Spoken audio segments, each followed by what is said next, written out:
Peace and blessings. My name is Jacotron. I am the owner and founder of the Potts Group and ICANN, which is an acronym for I Change a Nation. I am a consultant, motivational speaker, and preacher of the gospel.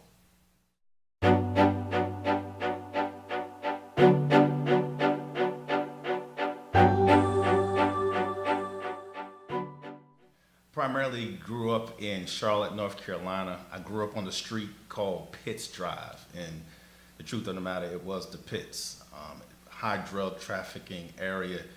Any given day, we could be on the basketball court. One of the notorious dope dealers in the city would get out of his car, fire off his 12-gauge shotgun in the air, would disperse everyone.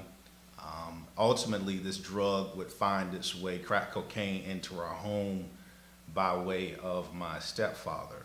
And as a result of his crack cocaine habit, we found ourselves in some very difficult circumstances. I remember at the age of 16, my mother, on her way to work, because at that time she worked second shift, she handed me a gun and told me to protect the house, because at that particular time there was a hit supposedly out on the house because of what my stepfather had done.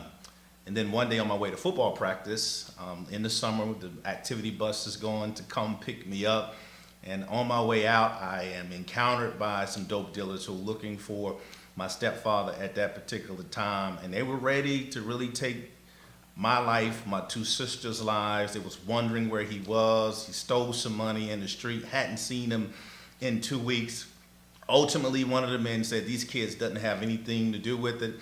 I get on the phone, call my mother, and on that day, I made a decision that I would never be that kind of black man that would terrorize children, that would come and bring these type of issues to their family, be missing, not accountable for 2 weeks at a time. I made a decision as a young man at that time, I didn't want to be that. And as a result, it fueled my passion for young people, because I understand sometimes young people, they can't choose their circumstances. And so we couldn't choose to grow up in a different neighborhood. We couldn't choose to have a responsible parent. Those are choices we couldn't make. We had to make the best out of what we had. And ever since then, I do my best to try to empower, encourage, and develop young people to let them know, regardless of the circumstances that they find themselves in, they don't have to become what's around them. Actually, they can be something totally different and inspire. Success is a full word. I mean, you could, of course, take many different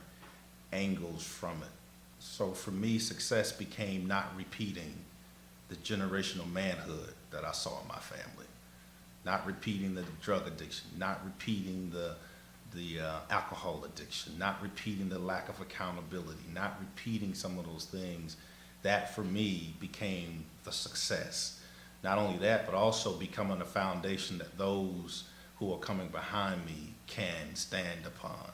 So for me, success never became about the house or the car or the way you live and the accolades that you can attain, but ultimately, can I live my life in such a way that somebody is higher as a result? When I say higher, just on another level, as a result of the work, of the effort and the energy that I put into the earth.